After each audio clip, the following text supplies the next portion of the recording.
2025년 2월 3일 최소한의 한국사 제2장 남북국시대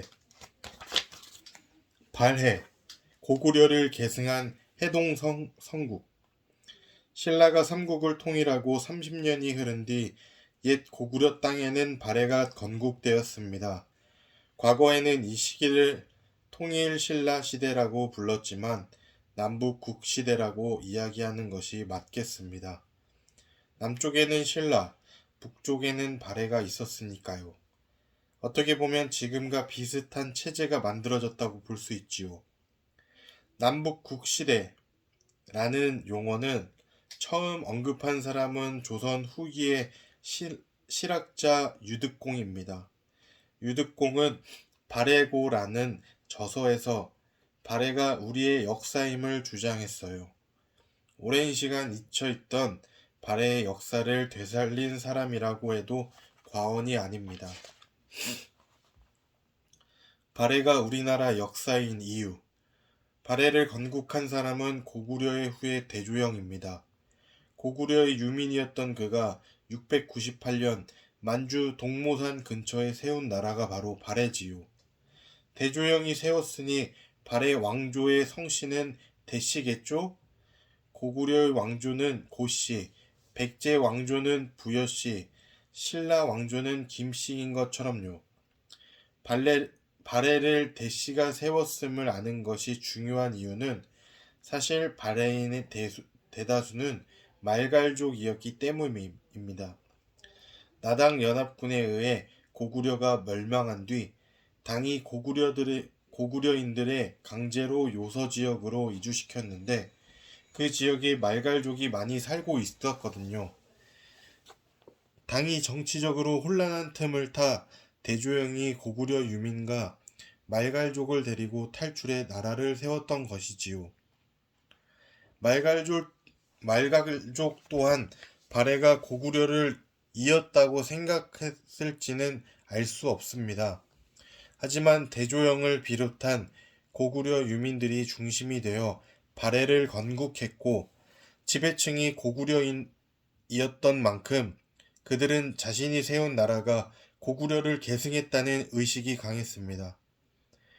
발해인들의 고구려 계승 의식은 일본에 보낸 외교 문서에서도 확인할 수 있었습니다.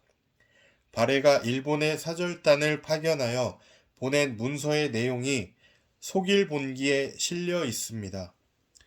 고려 국왕 대흠무가 천황의 승하 소식을 듣고 무난하다. 천황은 삼가 고려 국왕에게 무난한다.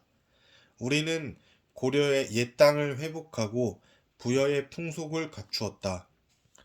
첫 줄에 고려 국왕 대흠무는 이라고 적혀 있어요.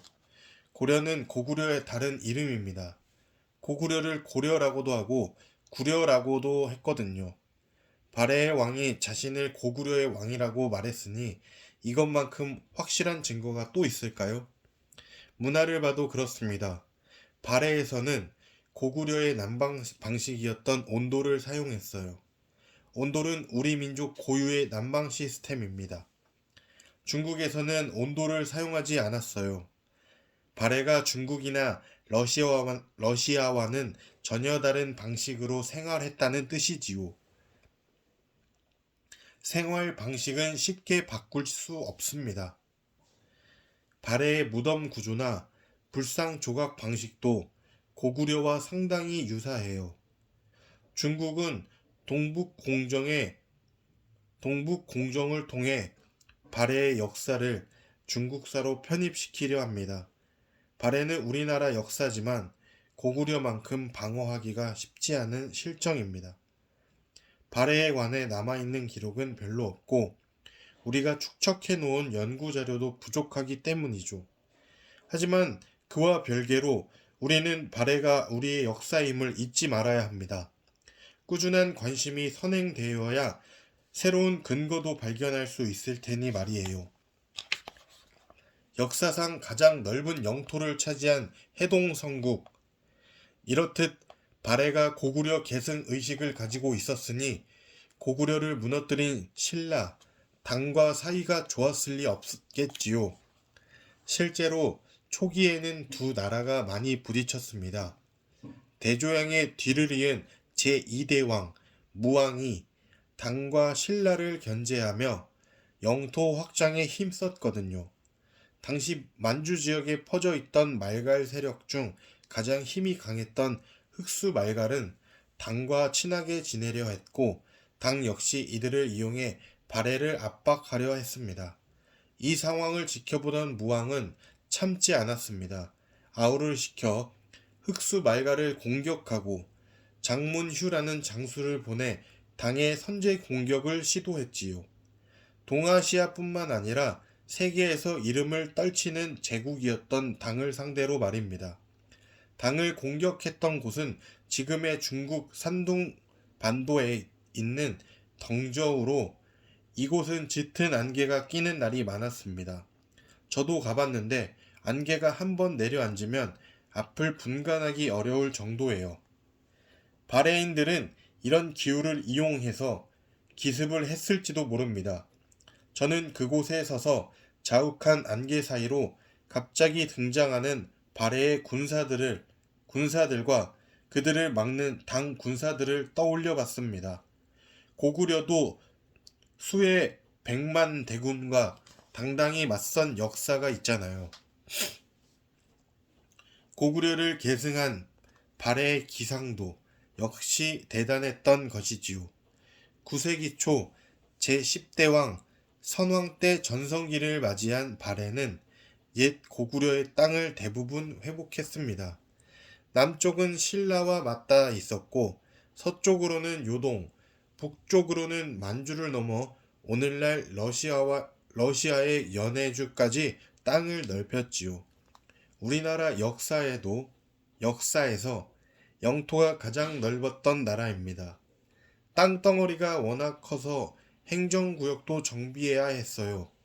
수도인 상경부터 중경, 동경, 서경, 남경까지 5경이 있었고 그 아래 15부 62주를 두었습니다. 당은 이처럼 잘나가는 발해를 가리켜 해동성국이라 불렀습니다. 바다 동쪽의 융성한 나라라는 뜻입니다. 발해는 분명 동아시아의 강국이었습니다. 고구려를 계승해 우리나라 역사상 가장 넓은 영토를 지배했던 나라 발해. 대륙을 호령하던 그들의 기상은 문화유산으로도 잘 드러나 있습니다.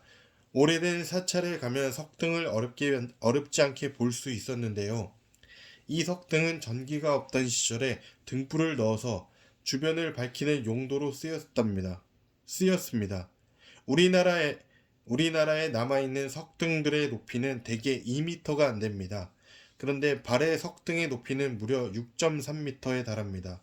이 거대한 석등은 발해 수도였던 상경, 즉 지금의 중국 흑룡강성에 있는 절터에 우뚝 서 있습니다. 앞서 살펴본 광개토대왕릉비와 비슷한 크기로 보통 석등의 3배가 넘죠. 사진으로만 보면 그 크기가 와닿지 않을 정도입니다. 옆에 사람이 서 있어야 비로소 가름이 되는 크기지요. 이렇듯 바레인들은 고구려의 정서를 이어받아 웅장하고 진취적인 문화를 구축해 나갔습니다. 미스터리로 남는 멸망의 이유. 200년이 넘도록 승승장구했던 발해의 마지막은 이상하리 많지 허무합니다. 926년 거란족의 침입으로 순식간에 무너져 버렸거든요. 훗날 요를 세우고 첫 번째 황기가 된 야율아보기가 쳐들어왔던 것이죠. 그들의 기록에 따르면 피 한 방울 흘리지 않고 발해를 무너뜨렸다고 합니다. 강성했던 나라와 어울리지 않는 급작스러운 멸망이었습니다. 약 230년간 존속했던 발해의 멸망은 미스터리로 남아 있습니다. 발해인의 다수는 고구려인이 아닌 말갈족이었기에 거란족과 싸워 나라를 지키겠다는 의식이 부족했을지도 모르지요.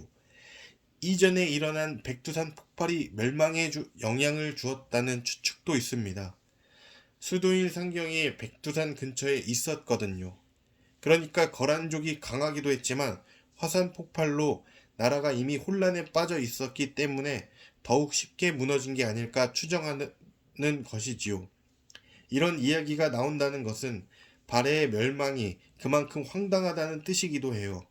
발해에 대한 연구가 더욱 활발해져야 하는데 그 영토가 지금은 북한과 중국, 러시아에 걸쳐 있으니 우리 입장에서는 참으로 아쉬운 일이지요. 발해 역사의 비밀이 속 시원하게 벗겨지는 그날이 꼭 오기를 바랍니다.